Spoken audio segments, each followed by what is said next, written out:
17वीं शताब्दी में मुगल साम्राज्य भारतीय उपमहाद्वीप में सबसे बड़ा था। ये एक शक्तिशाली सेना थी जिसके पास युद्ध लड़ने में प्रभावी सेना, तोपों और आग्नेय शस्त्रों जैसे शक्तिशाली हथियार थे। फिर एक शक्तिशाली क्षेत्रीय साम्राज्य का उदय हुआ जिसने मुगल राज्य को चुनौती दी, मराठा। धीरे धीरे लेकिन निश्चित रूप से उन्होंने अपने प्रभुत्व का विस्तार किया और एक नया साम्राज्य बनाया जो भारत के अधिकांश हिस्सों तक फैला हुआ था। अद्भुत है ना? तो दक्षिण क्षेत्र में मराठा इतनी शक्तिशाली सेना कैसे बनी? उन्होंने मुगलों को हराने में कामयाबी कैसे हासिल की? आइए पता करते हैं।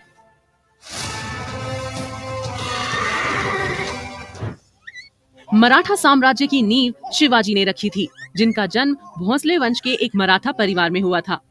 शिवाजी एक मजबूत सेना बनाने में कामयाब रहे, जो देशमुखों के शक्तिशाली योद्धा परिवारों और कुंभी कहे जाने वाले किसान पशुपालकों से थी। अपने शासनकाल के दौरान शिवाजी ने 8 मंत्रियों की एक प्रशासनिक परिषद, अष्टप्रधान मंडल की स्थापना की। परिषद के प्रमुख मंत्री को पेशवा कहा जाता था, जो चित्पावन ब्राह्मण परिवार से थे। शिवाजी की मृत्यु के बाद पेशवाओं का मराठा साम्राज्य पर वास्तविक अधिकार हो गया। अंततः पूना मराठा साम्राज्य की राजधानी बन गई।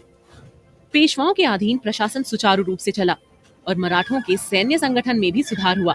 उन्होंने मुगल शहरों और किलों पर छापा मारा और मुगल सेनाओं को अपनी आपूर्ति लाइनों को नष्ट करने में व्यस्त किया। मराठों ने 1720 और 1761 के बीच अपने साम्राज्य का विस्तार जारी रखा। 1720 के दशक में उन्होंने मुगलों से गुजरात और मालवा ले लिया। 10 वर्ष बाद मराठा राजा ने दक्कन प्रायद्वीप के अधिकांश भाग पर शासन किया। इसका मतलब ये था कि उसे उस क्षेत्र में चौथ और सरदेशमुखी कर वसूल करने का अधिकार था। चौथ भूमि राजस्व के 25% के बराबर था, जबकि सरदेशमुखी दक्कन में भू राजस्व का 9 से 10% था, जो मुख्य राजस्व संग्रहकर्ता को दिया जाता था। मराठों ने नियमित विस्तार की इस रणनीति को जारी रखते हुए 1737 में दिल्ली पर हमला किया और भारतीय उपमहाद्वीप के विभिन्न हिस्सों पर प्रभुत्व स्थापित किया।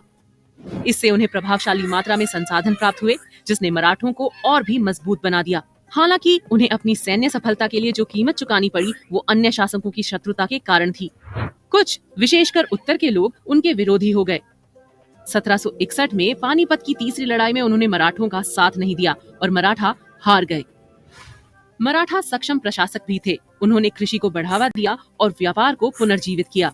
परिणाम स्वरूप मराठा सरदारों या प्रमुखों जैसे ग्वालियर के सिंधिया, बड़ौदा के गायकवाड़ और नागपुर के भोंसले के पास शक्तिशाली सेनाओं को आगे बढ़ाने के लिए संसाधन थे। मराठों की विजय से उनके नए क्षेत्रों की समृद्धि में कोई बाधा नहीं आई। इसके विपरीत इस क्षेत्र के शहर व्यावसायिक और सांस्कृतिक केंद्रों के रूप में विकसित हो रहे थे।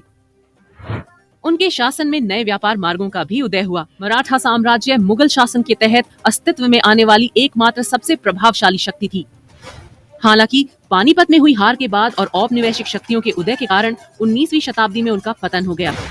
अगले वीडियो में हम 17वीं और 18वीं शताब्दी के अंत में जाटों के उत्थान और उनकी शक्ति के एकीकरण का पता लगाएंगे। बने रहें।